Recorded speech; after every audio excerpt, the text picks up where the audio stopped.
disorder. Jim Stout doesn't just know about it, he's lived with it and through it. Let's talk about it on Steve Brown, etc.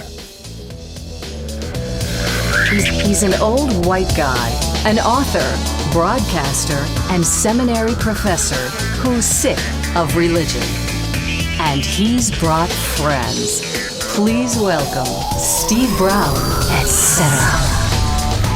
Hey guys, welcome. We're so very glad you're here. You always have a seat at our table. In case you're wondering, I'm the aforementioned Steve, the old white guy. Our favorite megachurch pastor, Zach Van Dyke, is with us. Last week, I understand, Zach's church resumed meeting live and in color in person for the first time in months. Zach, did you sing Joy to the World or the theme from Welcome Back, Kotter?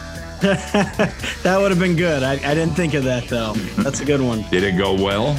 It did go well. It was great to be back. Temperature or a cough?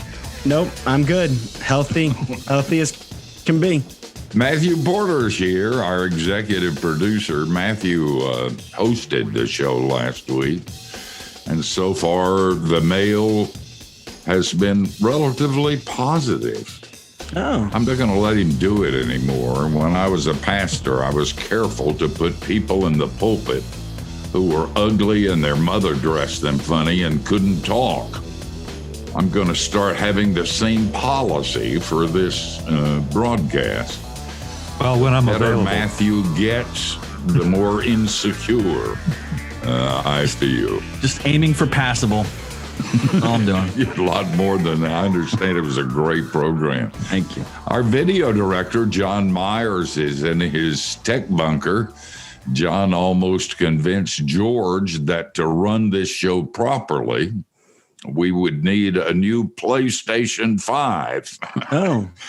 Nice try, John. That dog just won't hunt. It was the Pac-Man music that really threw me off.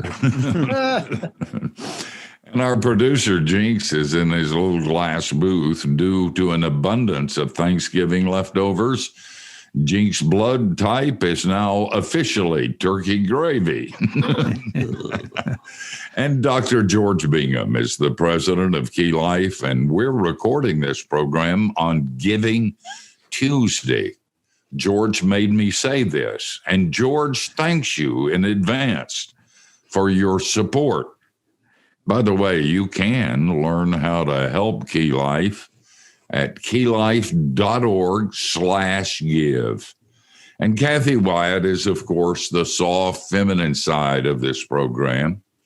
Yesterday, Kathy, the staff, not me, I'm a Scrooge, but everybody else decorated the tree in the lobby and put up decorations, and they cooked cookies, and Kathy brought everybody sugar cookies. Kathy, aren't all cookies sugar cookies? Kathy, philosophical question. I'm not answering you. Having had a I paleo, gave you a cookie. I even brought you a cookie. So. One cookie. having had a paleo Thanksgiving, I can assure you that there are cookies that can be made without sugar. Bless That sounds awful, George. Man. Oh. New fact for today. By We the love way, our daughter. Our guest for this program is Dr. Jim Stout. He's an ordained Presbyterian minister, speaker, and author. Got his Master of Divinity from Gordon Conwell Theological Seminary and his Doctor of Ministry from Fuller Theological Seminary. Jim has pastored at 5 churches and taught and written multiple books about stress, burnout, depression, and other emotional and mental issues. And the difference between Jim is his authenticity. He's been there. He's done that.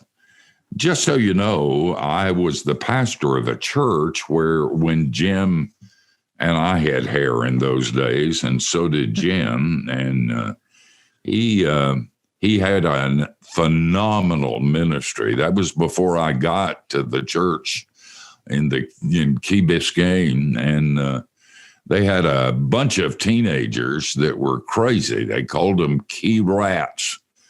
And there was drugs and all kinds of stuff. And when Jim left, and this is true, there were absolutely no drugs, and 80% of those kids had become Christians. Phenomenal ministry. And then Jim went to be a senior pastor, which was really a stupid move. And after that, things went south. I'm going to get him to tell you his story because it'll blow you away. But a lot of years ago, and I got his permission, he did remember the poem. He wrote a poem, and it kind of describes where he was in those days. For 14 rounds of the 15-round championship fight, the challenger courageously fought the champion, a heavier and stronger man. The game's challenger had won several rounds decisively, but as the fight went on, the champion's size and experience gradually wore his opponent down.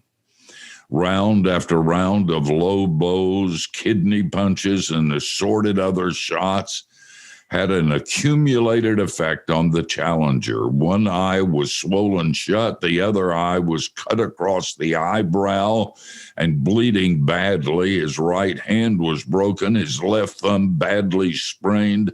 Finally, in the 14th, halfway through the round, a low blow and a left hook dropped the challenger to the canvas. In those final seconds, he reasoned, why get up? I'll just be taken out with one or two punches. Why get up and take more punishment? I've lost the way to get up. So he fell back to the canvas and he was counted out. Tim, where did that poem come from? What was happening when you wrote that? Well, first of all, I did used to do a little bit of boxing. In college days. I was won heavyweight championships, Golden Gloves in Pennsylvania and Ohio. So it comes out of that. But in that case, I was in the hospital for a total of about 5 months, 2 different hospitals in the psychiatric wards. First diagnosed as clinically depressed, and then later accurately diagnosed as bipolar. And it was in those times that I was really didn't know whether I wanted to get up again. Yeah. Hard time. I was on the edge. Part of that time you were homeless. You were sleeping in your car, weren't you? Well, that I got out of one hospital after 5 months, and my beloved Presbyterian insurance company double-crossed me, cut me off, violated their policy, and it flipped me, and I went AWOL for about 3 weeks. Yes, lived out of my car. Yeah. By the way, I prayed in those days that they would get the fever and die, and I would remind all those who are watching and listening that they are all dead. So there is justice in this world. That was a long way back, wasn't it? Yeah, that was like 32 years ago. About some of the things that played in coming back. Well, I grew up in a really tough home background. Parents separated, each parent left for a year. My mother left 18 times by the time I was 21. Never knew where she was going, where she'd commit suicide. Usually blamed it on my dad and me. And then I got chopped up as a senior pastor at 3 churches. Had my wife's life, my 2 young sons' lives threatened in one church in Texas multiple times. I was pretty beaten up. And then a couple little events. Once you get that, and I had counseled a lot, 2 or 3 suicidally depressed men for 20 years before all this happened. Taking a lot of loaded weapons off them, mainly men. And I thought I knew a lot about depression, but I didn't. I'm just a couple courses shy of another PhD in psychology. And that didn't do me any good. I was just really on the ropes. Didn't want to get up. You've had it's kind of like AA. You got to be a drunk in order to help a drunk.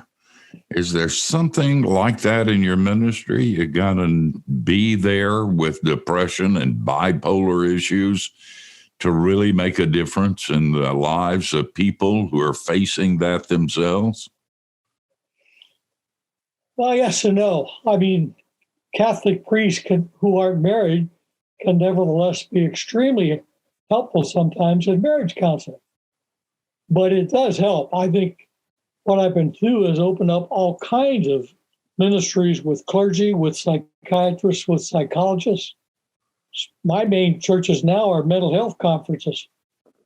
And writing. I got into writing just by accident. Well, we're talking to Jim Stout, and you can get his books. I'm going to talk about his latest book when we get back. The great thing about Jim is that he doesn't wear any armor.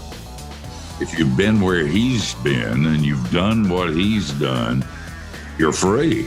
You can say whatever you want, be with whoever you want, and make a difference in places that other people won't go. Jim is an ordained Presbyterian minister. He's been suicidal and down and in the dark places. And the best thing is that he's come back to talk about it. Don't you go anywhere.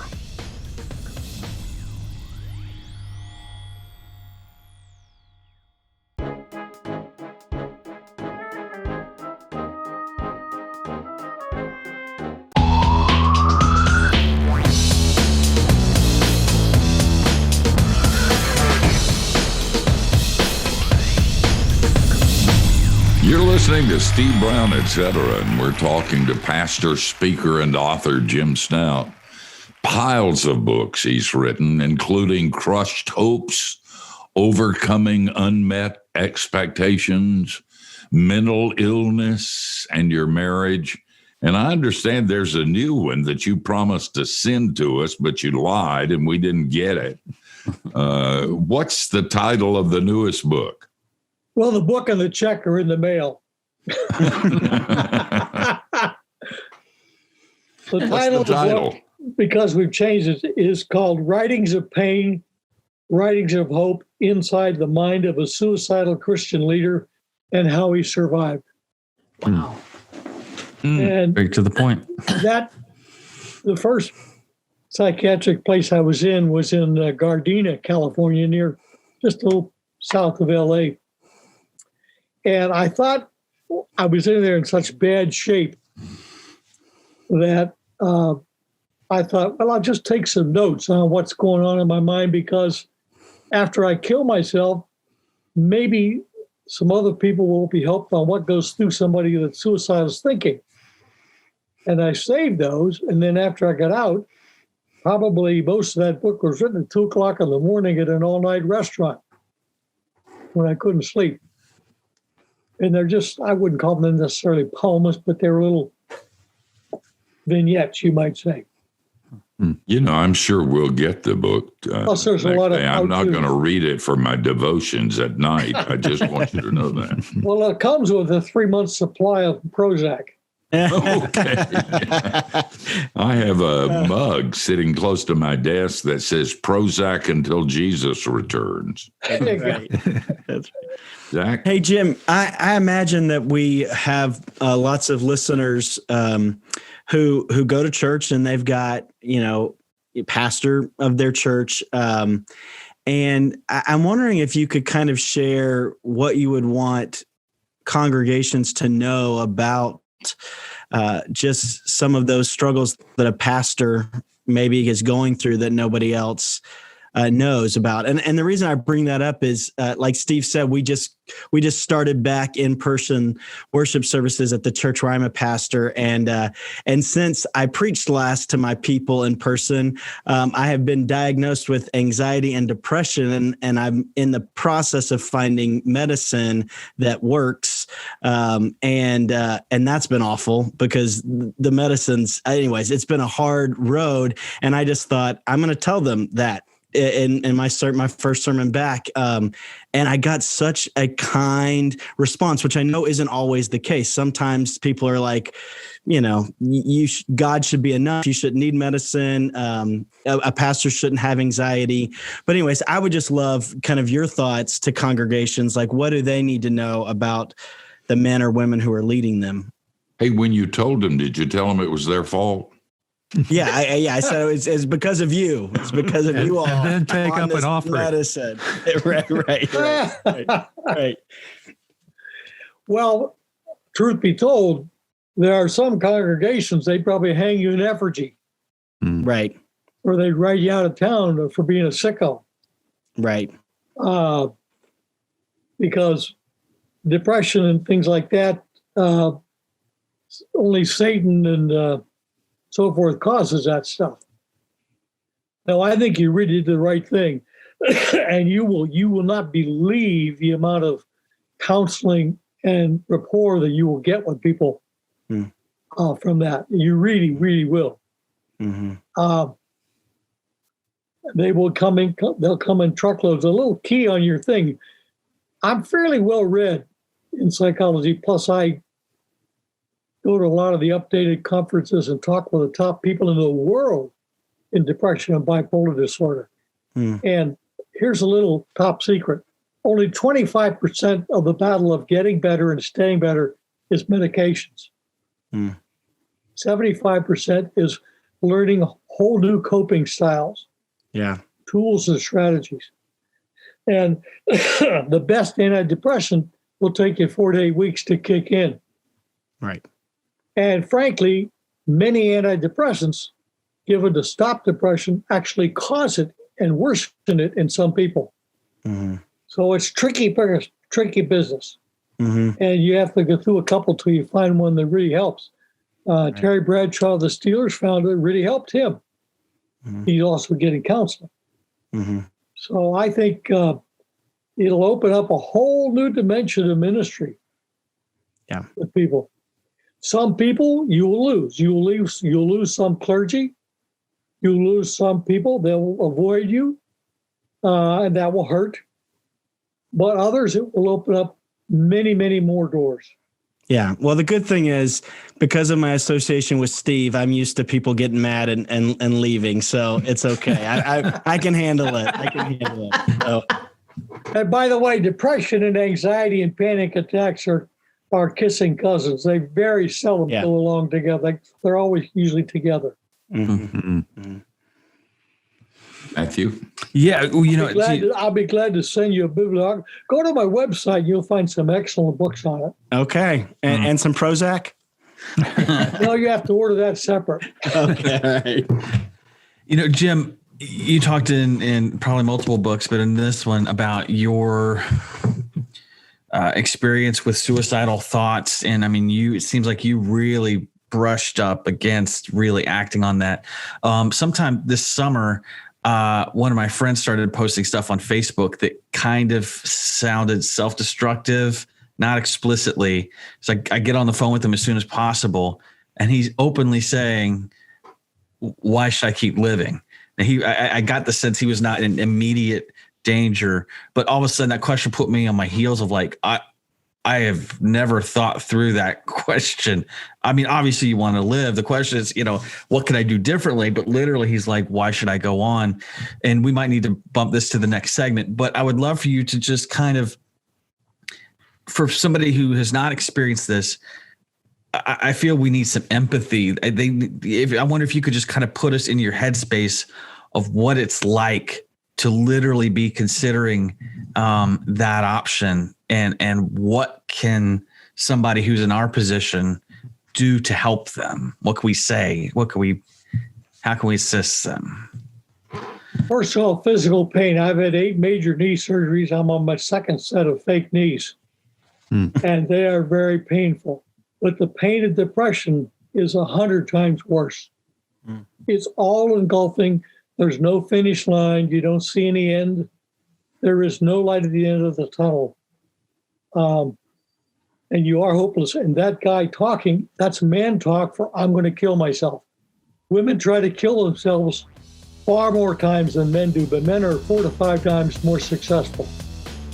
And so there are some specific things you can do. First of all, you got to take them very seriously.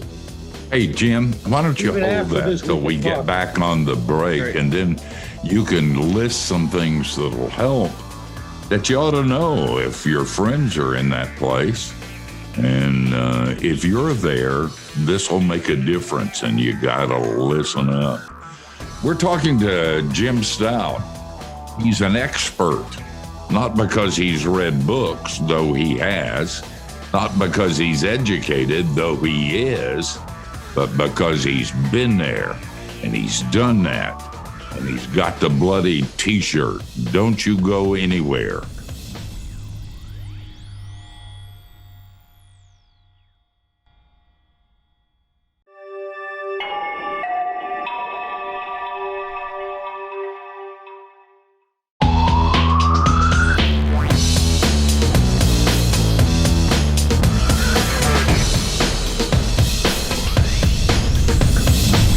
Hey, thanks for hanging out with us on Steve Brown, etc.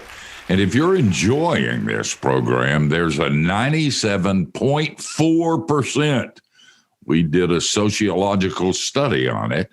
A 97.4% chance you'll also like our free weekly email. It's called Key Life Connection. It's not half bad. Go to keylife.org/subscribe. I talk for a living. /subscribe to check it out. And speaking of websites, Jim, how can people get in touch with you and some of the things that you're doing? My website is drjimstout.com.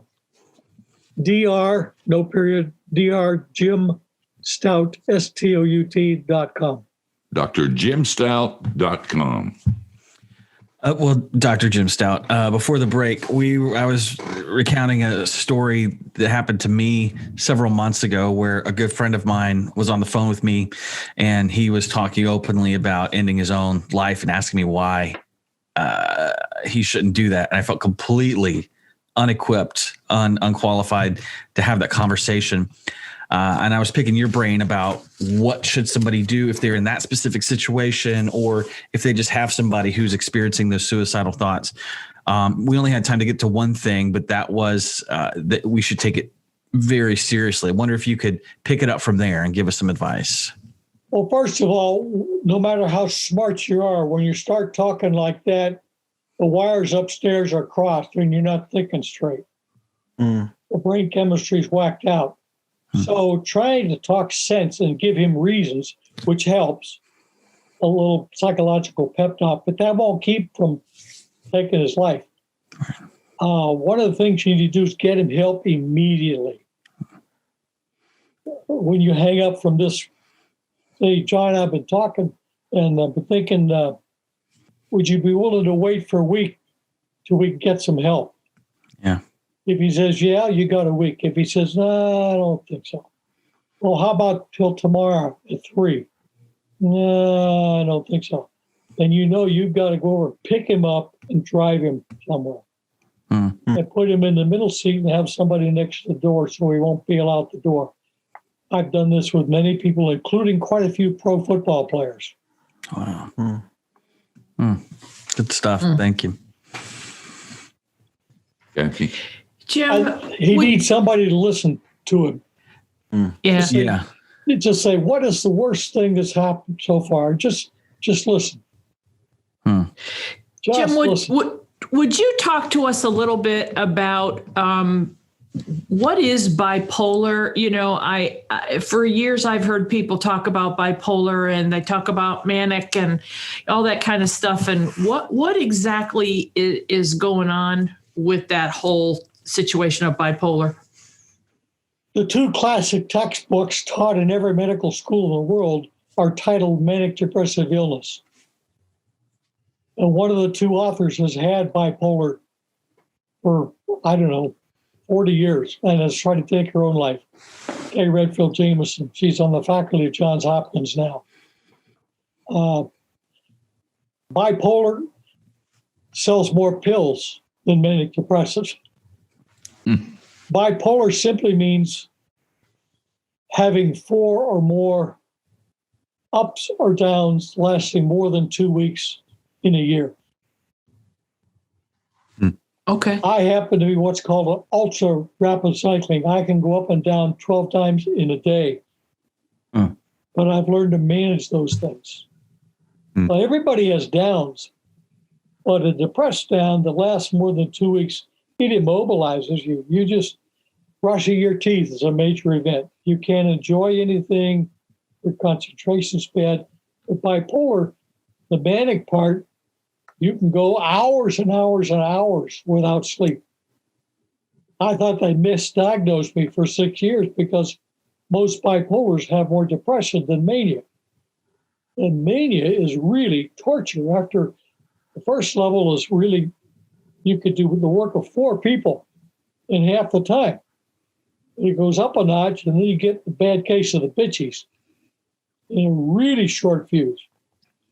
And that's when you start walking off rooftops and thinking you're Superman and so forth. So, and 1 out of 5 bipolars tries to, 50% of bipolars try to kill themselves, and 1 out of 5 makes it. Oh man. You had said you were misdiagnosed and then you got that diagnosis. How did that happen? They put me on almost an entire barrage of psychiatric antidepressants. And only in the last 3 weeks did they put me on a mood stabilizer. And that began to make a difference. I've been on 52 different psychiatric medications in the last 32 years.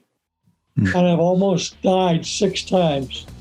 3 from pharmacy errors, 3 from psychiatrist errors.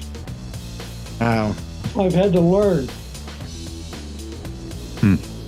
Wow. You know, you could have saved some money if you kept some of those pills and sold them on the street. I know, I should have. Just a side comment that I thought you ought to be aware of. I've always loved Big Pharma, and somebody's got to support the TV ads. Guys, we're talking to Jim Stout, and he's been there, he's done that, and has a major impact on people who are there and are doing that. We're going to talk with him some more. Don't you go anywhere. We'll return.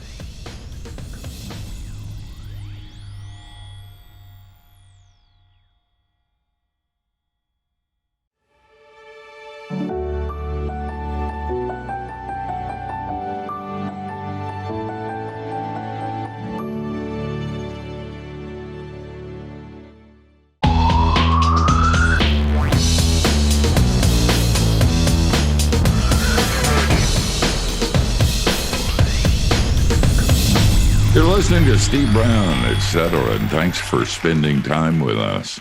I do hope you'll check out some of Jim Stout's books. Dr. Stout has so much that is so good to say to people who are struggling.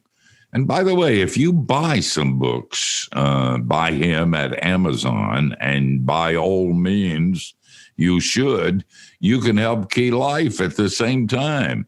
And it doesn't cost you a dime. Check out keylife.org/Amazon Smile, and you can learn how. Tim, we started, or I was posing the question off air, but and then I actually thought of another that I'd like to throw in there as kind of a 2-part thing. One was, do you think there's that we're actually just more aware of the problem, or are we actually seeing more depression and bipolar in our present time or current culture? The second question, and I'll just go ahead and throw that in, is what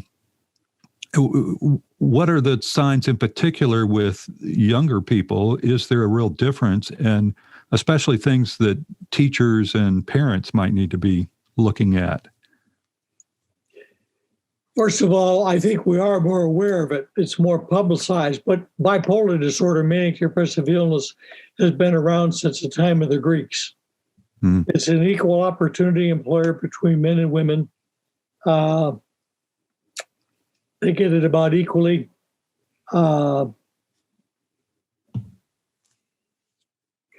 It takes, my statistics are in my books, but it takes, even now, with all the publicity about it, it takes 4 to 6 doctor's appointments and 8 to 12 different tries to get an accurate diagnosis of bipolar disorder.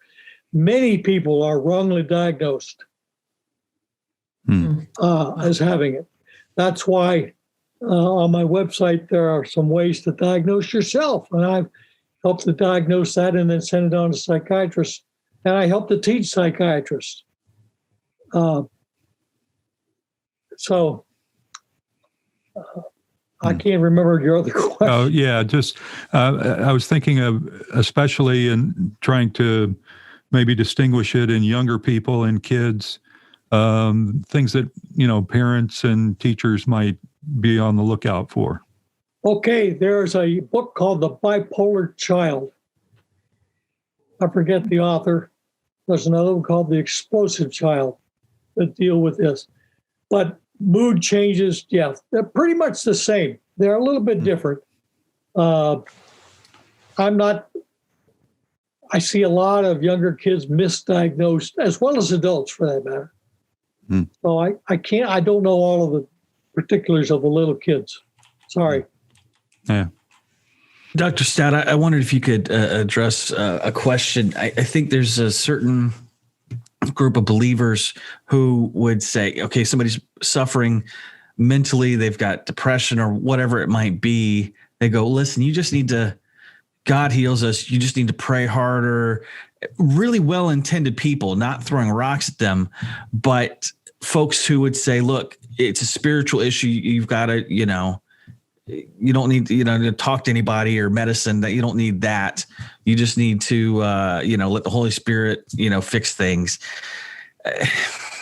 What do you say to that school of thought?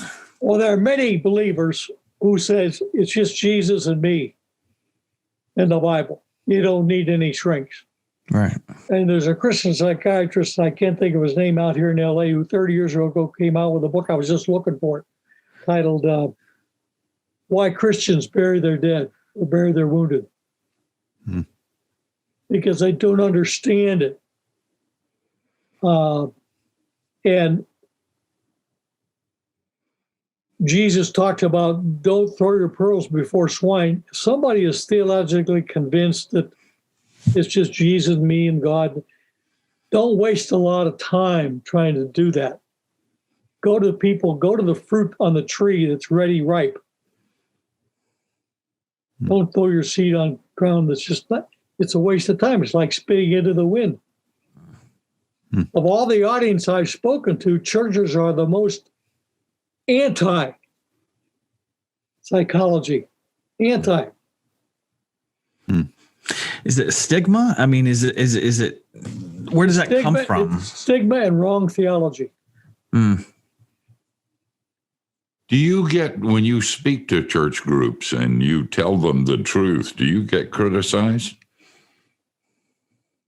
No, because the churches that I've spoken to, from 5,000, 12,000 members down to a couple hundred, they would have invited me. Yeah, you'd be the wrong one to invite. Exactly. That kind of atmosphere. So they were very welcoming, and they were very appreciative. Do you have chances to counter that? Do you get letters? Do you get people that tell you you're ugly and your mother dresses you funny and you're way off and you're hurting Christians? Not many, but I have had a lot of letters, and a lot of people told me to my face, both Christian leaders and clergy, Jim, this is all in your head. And you need to come to our Bible study, pray more, and come to our demon exorcism. Have you tried it? No. Hey, Jim. They may be right. You don't know. It You could can be confess demons. all your unconfessed sins. That was the other. Jim, you mentioned the book, The Bipolar Child. I looked that up because I was thinking of, about children.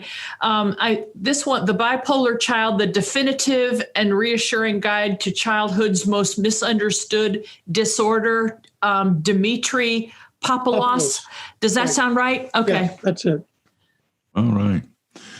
Jim, we got another minute, and you get a shot at our audience. It's your minute to say whatever you want. Try not to cuss or spit or drool, but feel free to say what comes to your mind.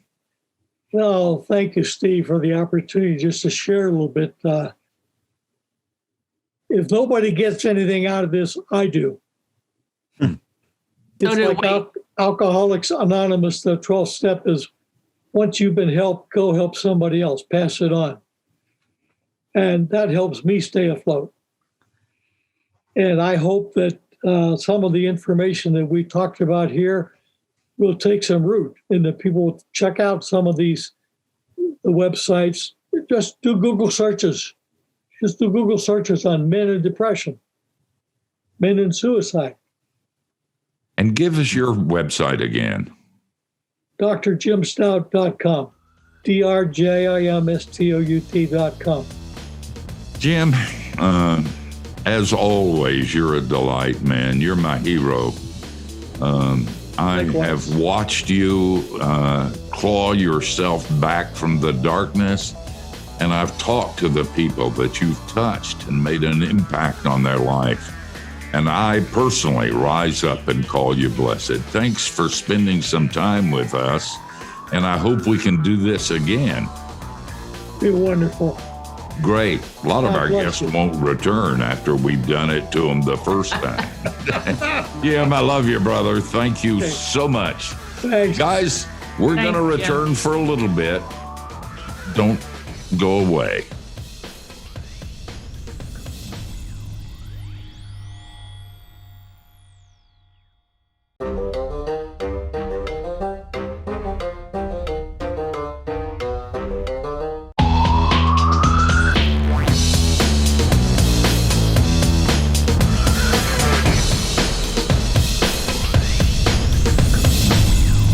Man, what a good hour with Jim Stout. He has my utmost admiration. I mean, talk about a fighter, a man that came out of some really bad background, suffered greatly, and then came back to talk about it and gave his life to other people so he could help them. And you wouldn't believe the number of people that he's helped. And of course, on an hour broadcast like this, we can't cover that subject except in a fairly superficial way. But at least we talked about it. And you need to talk about it too, and you need to talk about it in your church. Zach, you blow me away. I mean, you have no armor. You have never had a feeling you didn't express from the pulpit. And that's one of the reasons that people love you so much. Mm-hmm. But I think not only for yourself and letting your people know that you suffer from anxiety and depression, what you did is that you unleashed not the demons, but the angels in your church. That means the guy sitting on the front pew who's suffering alone and thinks he's the only Christian in the world, all of a sudden a light went on and it'll make a difference in his life. Until we start getting the response of our witness, the response of you too, we're not doing it right. And Zach, I'm not surprised. I want to say I don't believe I'd have said that. Yeah, well, but I'm so proud of you, man. That is so good. I can't. I might be asking for a job next week, but we'll see. We'll see. Let's see. Well, let's see how it goes as the dust settles. Yeah. Kathy, who's going to be doing this with us next week? Next week is Michael Graham, who has written a book titled Cheer Up, which is a story of the life of Jack Miller, which is going to be a great interview for you, Mr. Brown. You'll like me for a long time after this one. Jack Miller is like the father of grace or whatever. Well, actually, no, that would be God, but you know what I mean. In modern day grace understanding, he's the one who said, cheer up, you're a lot worse than you think you are, but cheer up, God's grace is a lot bigger than you think it is. So it was great. And Michael gets him. This book is from a dissertation that he wrote, and I read every word of it, all 800,000 pages. Wow. This book isn't that long, and it gets the essence of Jack Miller. Guys, we got to go. We hope that you'll join us next week, same time, same place. And between now and then, don't do anything we wouldn't.